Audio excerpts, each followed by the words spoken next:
How many of you guys have ever played what I'm going to call the sibling Olympics? Y'all ever heard of sibling Olympics? Okay, ready? How many of you know these sibling Olympic games? Ready? The who gets the front seat war. Right?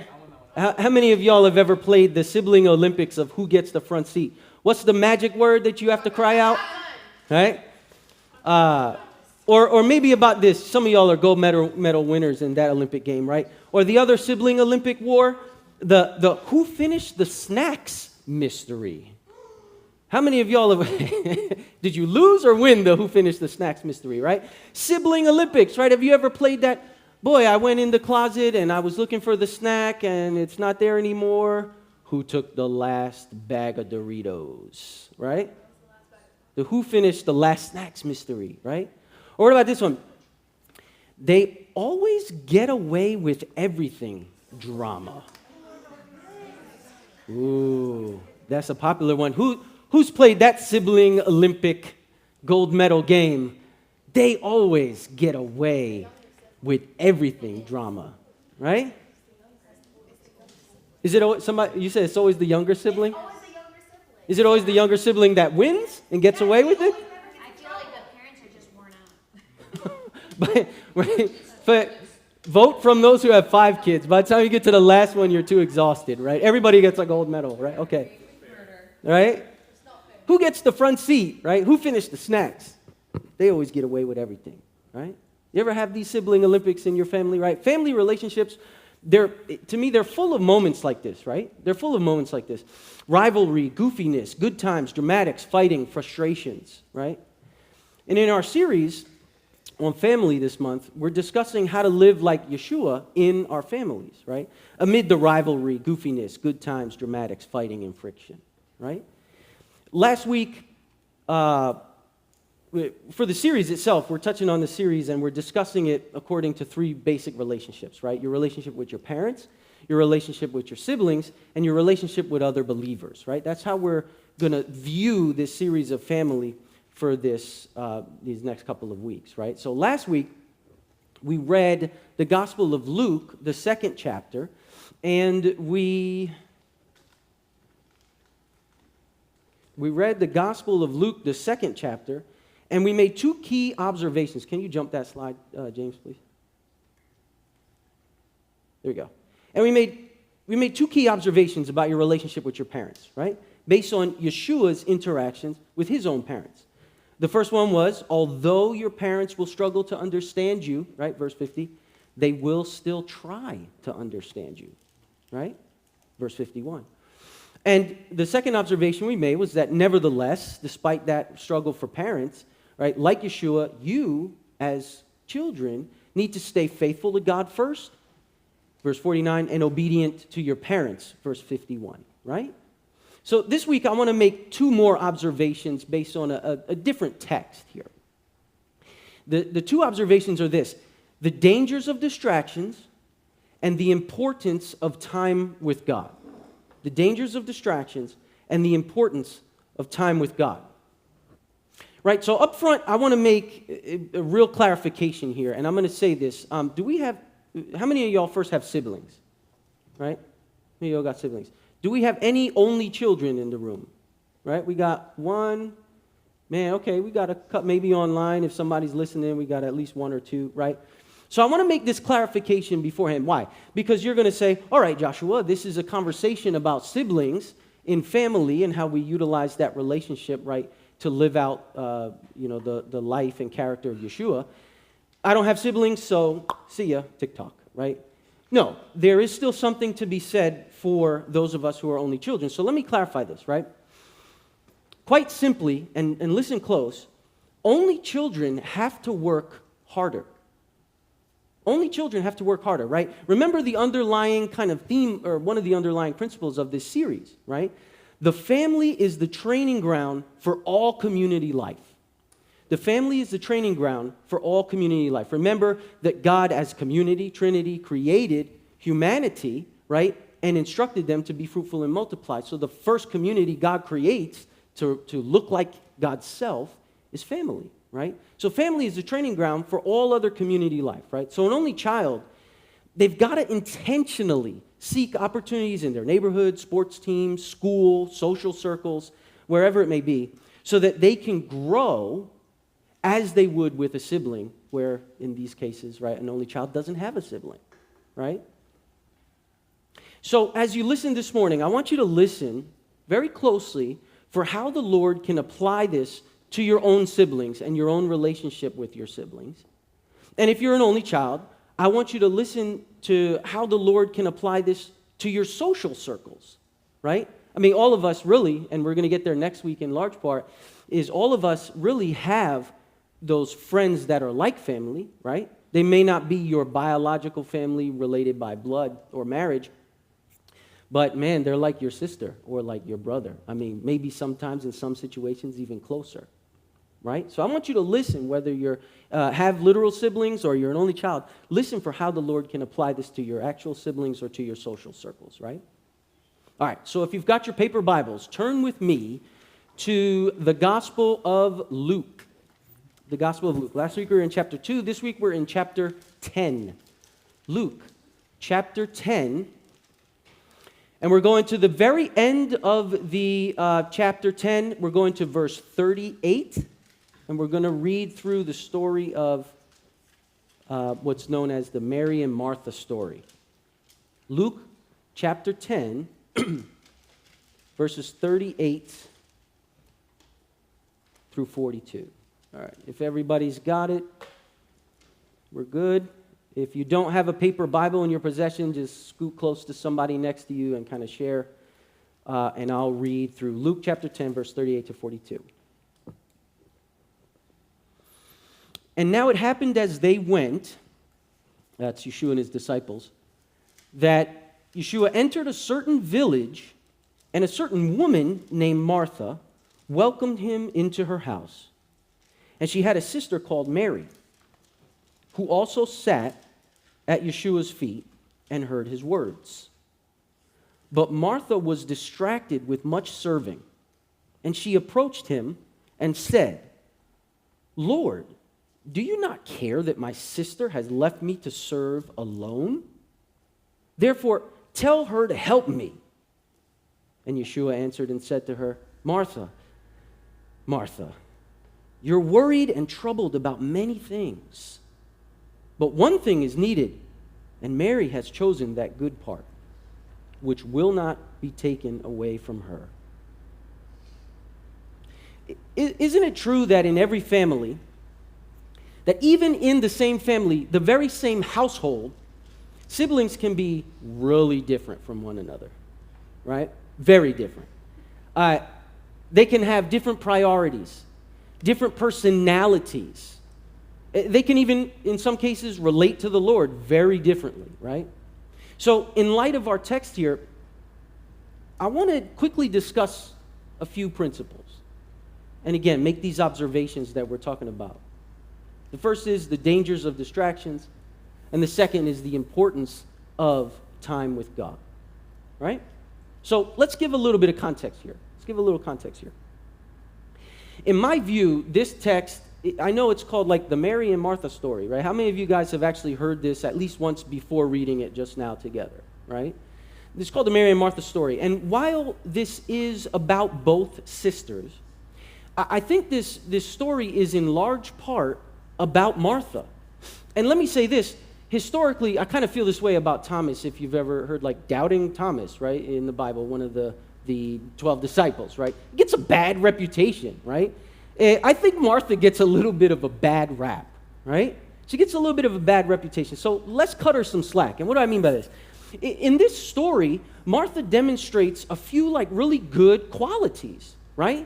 First, she demonstrates hospitality, right? It says right from the onset, Luke points out that she opens her home, which was actually customarily at the time to host a notable rabbi or person of importance would have been a very big thing in the social circle that she would have ran in. Like, it's like if you said, "Oh, the President of the United States came over Josh Ortiz's house to have dinner." Like, I think my neighbors would be like, "Oh man, what's happening?" Probably because like 50 trucks would roll up and it'd be like, we're bringing in the package into the building. And they'd have to test the food and okay. There would be a lot of hoopla around this guy coming into your house, right? So socially, culturally, there was a high honor, right, in hosting somebody of high reputation.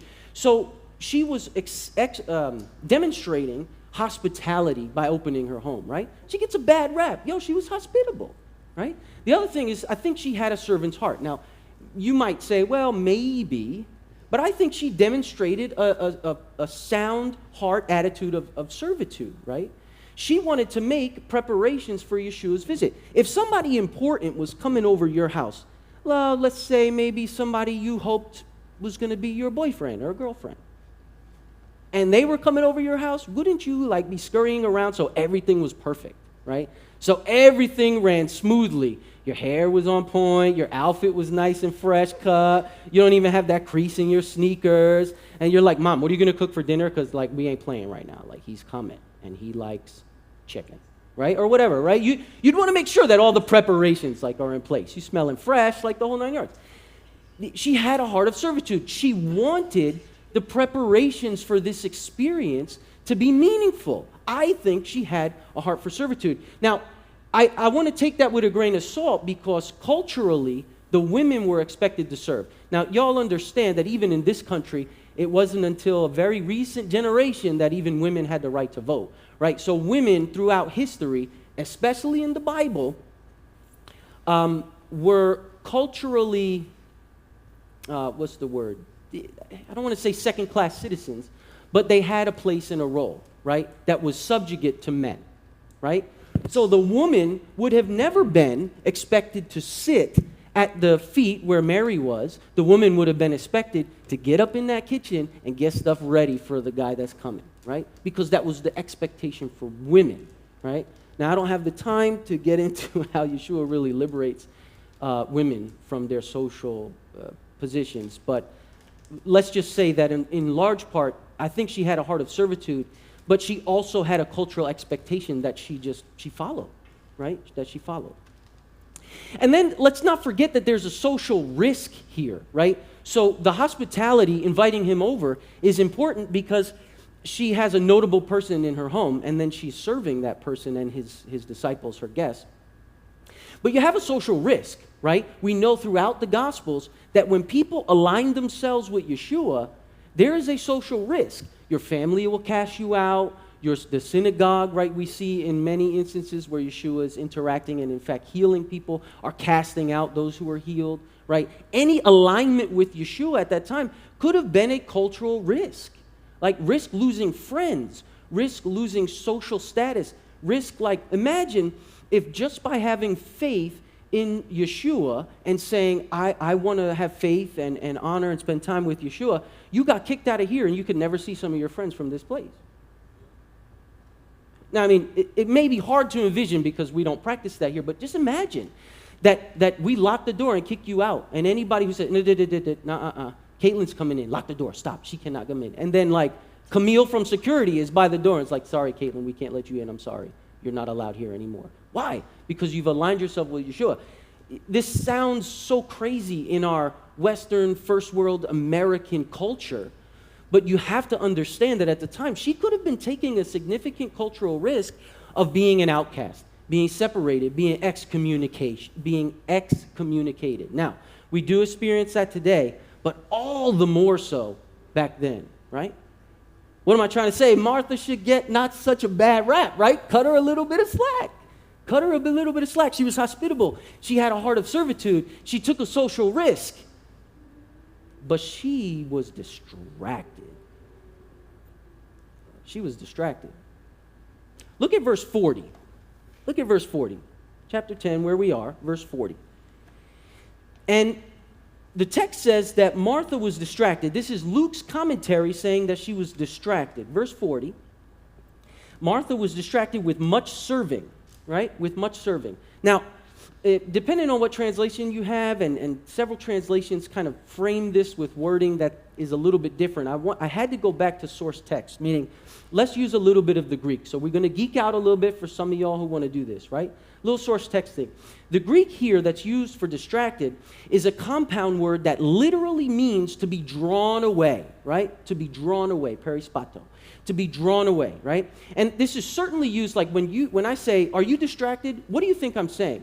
That you're mentally checked out, right? If I'm saying, are you distracted?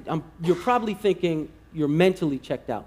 But this is so much more than just like mentally vacant, right? You've had those conversations with people that you're talking to them and you know that they are not there. They're thinking about their lunch. They're thinking about someone else. They're thinking about other things. They're mentally distracted. This is distraction. Yes, that's what the Bible and the Greek language here imported is meant to communicate. But hear me. This is also about being physically absent or distracted. Physically distracted, right? So it's for mental action, not paying attention, but it also means physical distraction as well, right? So technically this word, this compound word for drawn away, is in the, listen to this, imperfect passive indicative third person singular tense. Go tell all your friends about that. You're going to sound like a geek, right? What does that mean? This is a word and a tense that would be used for continuous habitual action that you've done. Or maybe put another way, right? That you're drawn away to do something over and over until it's a pattern or a habit. Distracted. So it's interesting how Luke says that Martha was distracted. And again, this is his commentary here. But then when Martha approaches Yeshua and is like, tell my sister to help me, what's Yeshua's response? He says, Martha, right, in verse 40, verse 41, right? He answers her and he says, Martha, Martha, you're worried and troubled about many things. So it's interesting that Luke says she was distracted, and then Yeshua says she's worried and troubled. And these are two different Greek, again, words that are employed here by Yeshua to communicate his point, right? Two very different Greek words. The first word for worried is meant as anxious, anxiousness. And the other word that's used for bothered is a word that means troubled or tormented. So what do we see here? We see that Martha was distracted. And we had distraction become anxiety, become torment. Distraction to anxiety to torment. Or maybe said another way, drawn away until patterns become habits, and habits anxiety, and anxiety torment. You ever have distractions that nag and gnaw at you so much that you feel like you're tormented by them? Can't sleep? Think about it when you wake up first thing in the morning. Before you go to bed, that's all that's running through your mind till eventually you just pass out from exhaustion. Drawn away until patterns become habits, habits, anxiety, and anxiety, torment. Think about this for a second. You don't have to answer out loud in case they're in the room, but think about this. What are the distractions that draw you away from Yeshua mentally and physically?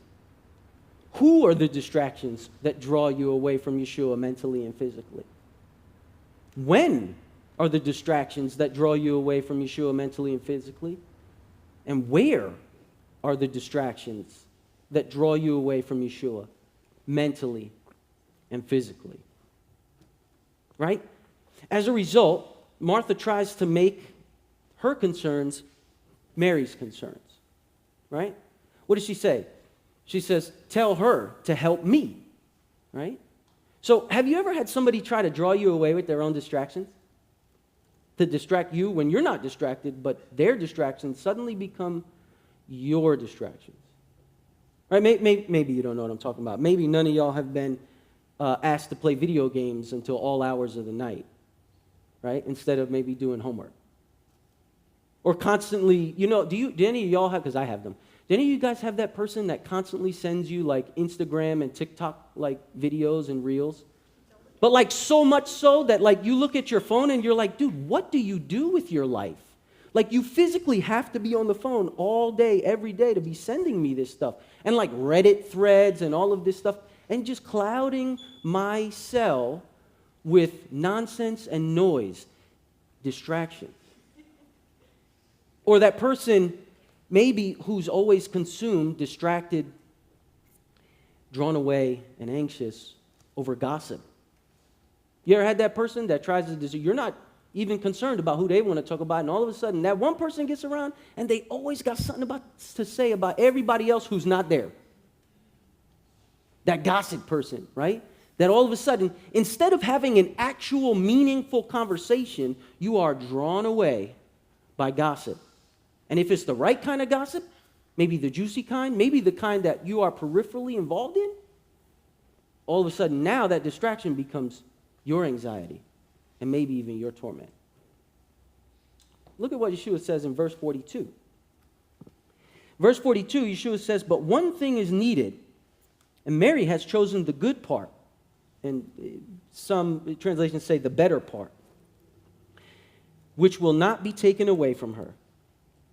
And quite simply, and this is one of those easy layup points, but it's maybe the most important thing you're going to hear today. That one thing is really needed, and Mary has chosen it. And what has she chosen? She has chosen time in the presence of God. It's that simple. Time in the presence of God. We cannot exchange time with the Lord for any distraction. Prioritizing time with the Lord is really the only path to peace. Everything else is going to make you anxious, is going to make you troubled, right? Let me say this. This is one thing that I love when the scriptures do it, right? Bible doesn't do this all the time. Let me make this caveat, right? About the conclusion here where Yeshua is encouraging, maybe even commanding Martha to make the better choice, right? To be in the presence of God. I like the ambiguity at the end of this because we see that it ends with, he says, Mary has chosen the good part, the better part, which will not be taken away from her. And then the story's over. Like, move on to the next, chapter. I like that the scriptures are ambiguous. What does that mean? It doesn't have a conclusion, right? So we don't know if Martha said, "Wow, yes, Lord, you're right." And she just let everything else, turn off the ovens, right? Put everything else aside and sat at his feet with her sister. We don't know if that was the conclusion. We also don't know if she was like, "Well, fine, he don't agree with me, she don't agree, I guess I'll do it all myself and continue to do it all myself because that's what I always do. I'm the sister now." And she started doing this, right? Maybe that's how this concludes, right?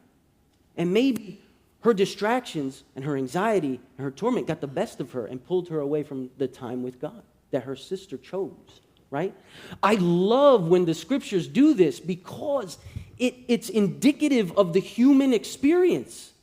Every one of us here today, self-included, we have a choice to choose the best part, to choose presence with God, right? And I love that it's possible that she sat down. I hope she would have sat down and just taken that time and let all the other distractions fall by the wayside. But we don't know.